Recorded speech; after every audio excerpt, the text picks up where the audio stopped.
और फिर ये दीक्षित जी, दीपक रंजन और डॉक्टर उपाध्याय ये सब मिलके सपोर्ट कर देंगे।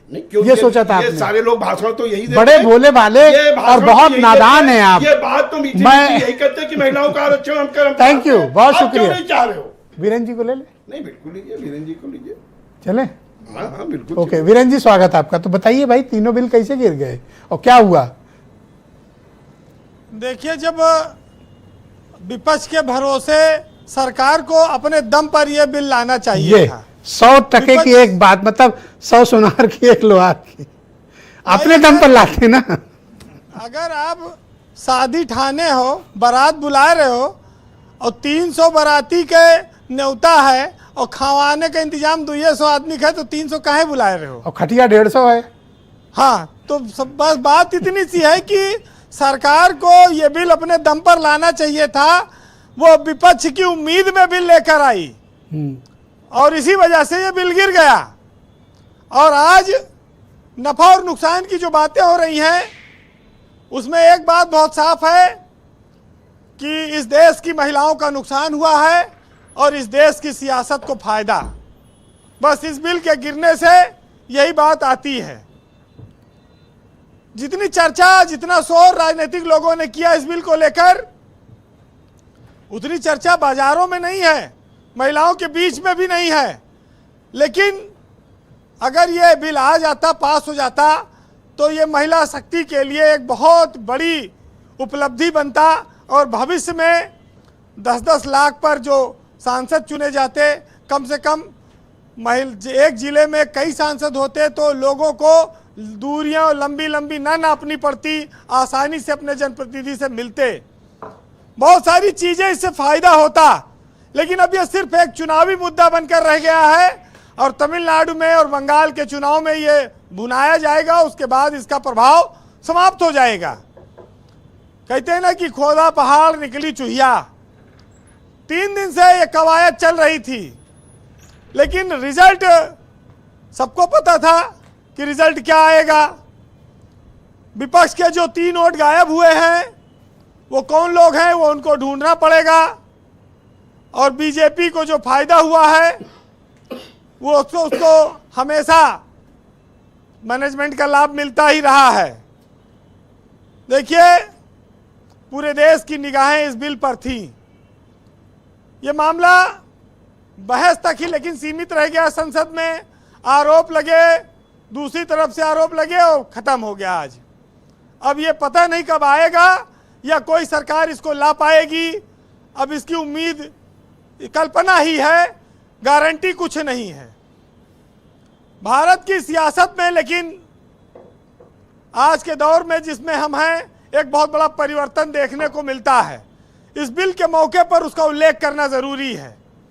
जब से ये छात्र संघों के चुनाव समाप्त हुए, जो राजनीति की नर्सरी कही जाती थी, तब से नए नेताओं का आगमन कम हुआ है। अब एमपी एमएलए वही लोग बनते हैं या बनेंगे जिनके पास ज़्यादा पैसा होगा या जो माफिया होंगे, बाहुबली होंगे। क्योंकि अब टिकट तो जो है प्रभावशाली लोगों को ही दिया जाता है। अगर महिलाओं को आरक्षण मिल भी जाता तो इसमें भी वही महिलाएं ज़्यादा कामयाब होती जो प्रभावशाली परिवारों से आती हैं। इसमें कोई ऐसी बहुत बड़ी बात नहीं है। देखिए, महिलाओं को सम्मान तो हर दल करता है। बहुत सारे कवियों ने, साहित्यकारों ने हमेशा समय समय पर लिखा है उनके लिए। कहते हैं कि महिलाओं का सम्मान और महिलाओं की उपस्थिति, एक तुम्हारा होना क्या से क्या कर देता है, बेजुबान छत दीवारों को घर कर देता है। तो महिलाओं की उपस्थिति और नारी की शक्ति को घर के भीतर भी बहुत महत्व मिला है और पहचाना गया है। सियासत में उनको आगे बढ़ाने की बातें आती रहती हैं, लेकिन वो कभी परवान चढ़ नहीं पाती। एक चीज जरूर है कि 11 साल हो गए मोदी सरकार को, पहला बिल गिरा है और भारतीय जनता पार्टी तमिलनाडु और बंगाल के चुनाव के मौके पर इस बिल पर बहुत जोर दे रही थी। उसकी कोशिश थी कि यह बिल पास हो जाए और जनता में एक मैसेज जाए। लेकिन वो चीज़ अधूरी रह गई। हम 33% आरक्षण अगर संविधानिक बाध्यता न बनाए तब भी सारे राजनीतिक दल कसम खाएं कि हम टिकट देंगे और सूची जारी करेंगे। आरक्षण की जरूरत है नहीं संसद की, ये कर लें ऐसे ही, कौन रोक रहा है? बाध्यकारी जब बनेगा तब बनेगा, लेकिन हल्ला ज़्यादा था। कहते हैं कि दिल के सारे अरमा आंसुओं में बह गए, खाया पिया कुछ नहीं, गिलास तोड़ा 12 आना। तो महिला आरक्षण को आप इसी नज़रिए से देख सकते हैं। कहते हैं कि पुरुष जिस्मानी तौर पर मजबूत होता है, मगर नारी का वह मुकाबला कभी नहीं कर सकता, क्योंकि नारी संयम और धैर्य के मामले में पुरुषों से बहुत आगे मानी गई हैं।